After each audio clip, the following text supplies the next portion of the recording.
first time it happened, I thought it was a mistake.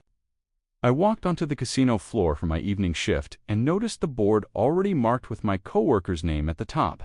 That meant he would be the first one out at the end of the night. Normally, that spot rotated naturally. Whoever started first, left first. It was simple, fair, and understood by everyone, except that night. He had arrived unusually early, just once, and somehow locked himself into the best position. When the shift ended, he peeled off his vest and left while I stayed behind, still dealing hands to tired gamblers who refused to go home. I watched the clock crawl forward, feeling a dull irritation settle in my chest. The next day, I asked the supervisor how that had happened. The answer came fast and flat. Policy is policy. Whoever starts first leaves first. No exceptions. That should have been the end of it. One unlucky night. Except it happened again. And again. Each time, he showed up early enough to slide into the first spot, then vanished hours before I could even think about leaving. I started to feel foolish for assuming fairness was built into the system rather than exploited by whoever noticed the loophole first. I brought it up once more, this time calmly. I wasn't accusing anyone. I just wanted clarity. The supervisor barely looked up. If you want to leave early, start early. That was it. No warning. No suggestion to rotate. Just a shrug that felt heavier than it should have. That night, driving home long after midnight, something clicked. The rules weren't broken. They were followed exactly as written, and that meant I could follow them too. The next day, I set my alarm 2 hours earlier than usual. The casino parking lot was nearly empty when I arrived. The air inside felt different at that hour, quieter, like the building itself hadn't fully woken up yet. I clocked in, took my place, and waited. When my coworker arrived, he paused for a second, clearly surprised to see my name already locked at the top. Nothing was said. No confrontation, just a glance. That night, when the shift ended, I was the first to leave. He stayed behind. I thought maybe that would reset things. Maybe he would laugh it off or talk to the supervisor. Instead, he came in early the next day. So did I, earlier. The pattern repeated. Every shift, I arrived before him, sometimes much earlier. The casino floor became my quiet morning routine. Hours before the noise and lights took over, the toll didn't hit me right away. I drank more coffee. I napped in the afternoon. It was manageable. But for him, the impact was immediate. He had built his routine around leaving early. Now he was stuck watching others head out while he remained under the harsh lights, dealing hand after hand. After a week, his frustration showed.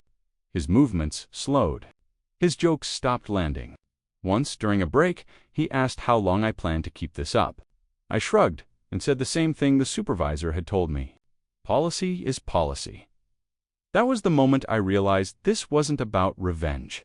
It was about consistency. The rule worked perfectly when it benefited one person. When it stopped benefiting him, it suddenly felt unfair. Weeks passed. I kept arriving early, sometimes absurdly early. The sun wasn't even up when I parked. The building echoed when I walked through it. I learned the rhythm of the place before it opened fully, the quiet hum behind the spectacle. I didn't complain. I didn't gloat. I just followed the rule exactly as it existed. He, meanwhile, stayed late, night after night. The exhaustion caught up to him faster than I expected. His mistakes increased. Nothing serious, but enough to draw attention. He started checking the board obsessively at the start of each shift, hoping something had changed. It never had. Eventually, management noticed. Not because of fairness concerns, but because morale dipped and schedules became harder to manage. A policy review was announced. Meetings happened behind closed doors. A new system rolled out quietly. Start times would rotate. Leaving early would no longer depend on arrival alone. The announcement landed without drama. No one mentioned names. No one admitted fault. But the shift board changed the very next day. I went back to my normal hours. So did he. We didn't talk about it. There was nothing left to say. The rule had been adjusted. The imbalance corrected. What stayed with me wasn't the satisfaction of winning or watching someone else struggle. It was the strange clarity of that moment when I realized how fragile fairness can be when it relies on silence. Systems don't protect people by default. They protect whoever reads them closely enough to understand how they really work. I never arrived 2 hours early again. I didn't need to. The lesson had already settled in, quiet and permanent, like the glow of casino lights after your eyes finally adjust. The email landed on a Monday morning with a subject line that felt more like a threat than a reminder. It warned everyone that unused paid time off would disappear by the end of the month. No rollover, no exceptions, just gone. People groaned, screens flickered, and then, barely an hour later, our manager spoke up during the team meeting and said no one could take time off until quarter end wrapped up. The timing felt almost intentional. That was the moment something clearly broke. I raised the obvious question. How were we supposed to use time off that was about to vanish if we were banned from taking it? The answer was a shrug, followed by advice to talk to HR. HR sent me back to my manager. The loop closed neatly, like a system designed to exhaust you into silence. That's when irritation shifted into something sharper. Not anger yet, more like a quiet sense of being played. I've never been the loudest person in the room. I don't argue well on the spot, but I do read carefully. That afternoon, instead of venting, I opened the employee handbook. I wasn't hunting for revenge. I just wanted clarity. Buried deep in a section nobody ever mentions, I found 2 lines that changed everything. Any time off request not denied in writing within 48 hours counted as approved. And paid time off could be used in 1-hour blocks. I read it twice. Then a third time. It was written plainly, with no fine print that softened it. Suddenly, the situation looked very different. The company had told us to use our time or lose it. The policy explained exactly how to do that. The only thing standing in the way was a manager who preferred to ignore problems instead of responding to them. That evening, I submitted a request. Just 1 hour. Nothing dramatic. No explanation attached. The next morning passed quietly. Then the afternoon. No response. 48 hours came and went. According to the rules they wrote themselves, that hour was approved. I submitted another request. Then another, each one small, each one harmless on its own. By the end of the week, my calendar looked strange. Short gaps scattered through otherwise full days. A late start here, an early exit there. The manager never commented. No written denials. No questions. Just silence.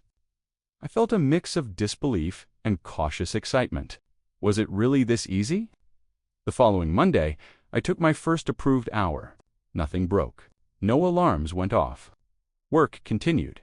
So I did it again the next day. And the next. I wasn't hiding it. Everything was logged exactly where it should be. Anyone who looked could see it. That was the strange part. The system wasn't being tricked. It was being followed. Other people started to notice. A coworker asked how I'd managed to take time off during a blackout period. I showed them the handbook. I didn't pitch it like a plan. I just shared the information. They checked for themselves. Then they submitted a request. 1 hour, silence, followed by approval. Within days, it spread. Half the team began doing the same thing. Meetings became harder to schedule. Coverage thinned at odd times. Deadlines slipped, not because people were lazy, but because no one was fully available at once. The structure the manager relied on quietly collapsed under its own rules. That's when the emails started. Vague messages about teamwork. Reminders about flexibility. Still no direct denials. Still no acknowledgement of the actual policy. I felt oddly calm through all of it. There was no rush of victory, just a steady sense that things were unfolding exactly as written. Eventually, HR stepped in. A formal notice went out explaining that the policy would be updated. Going forward, partial day requests would require explicit approval. Silence would no longer count. The loophole was closed with impressive speed. But it didn't matter anymore. I had already used every hour I was entitled to. On my final partial day off, I sat at home with no urgency, no notifications, and no guilt. The work would still be there tomorrow. The rules had been followed. The outcome had been earned. What stayed with me wasn't the disruption or the policy change. It was the realization that sometimes the quiet path, the one where you read instead of argue, leads exactly where you need to go.